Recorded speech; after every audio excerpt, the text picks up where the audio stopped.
Fish ఎవరైతే తీసుకుంటారో అంటే చేపలు ఎవరైతే తింటారో వాళ్ళందరూ కూడా చాలా అనారోగ్య సమస్యల నుంచి బయటపడే అవకాశం కనిపిస్తోంది.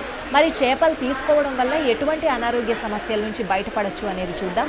ముందుగా వారానికి 2 నుంచి 3 సార్లు చేపలు తినడం వల్ల చాలా ఆరోగ్య ప్రయోజనాలు ఉన్నాయి అని చెప్పి వైద్య నిపుణులు కూడా సూచిస్తున్నారు. సో అందులో ముఖ్యంగా ఎవరైతే మతిమరుపుతో బాధపడుతున్నారో, మతిమరుపు సమస్యతో, ఇంతకుముందు మనం ఏజ్డ్ వాళ్ళకి మతిమరుపు వస్తుంది అని అనుకునే వాళ్ళం. కానీ ఇప్పుడున్న పరిస్థితుల్లో, ఈ ప్రస్తుత కాలంలో ఇప్పుడున్న పరిస్థితుల్లో మధ్య వయస్కులు కూడా మతిమరుపు సమస్యతో బాధపడుతున్నారు. అది అలా అలా అలా చాలా ఎక్కువగా అయిపోయి ఆల్జీమర్స్ వరకు దారి తీసే పరిస్థితులు కూడా కనిపిస్తున్నాయి. మరి ఇలాగా ఎవరైతే మతిమరుపుతో బాధపడుతున్నారో వాళ్ళు చేపలు తీసుకోవడం వల్ల మతిమరుపు సమస్య నుంచి బయటపడే అవకాశం కనిపిస్తోంది అని చెప్పి నిపుణులు చెప్తున్నారు.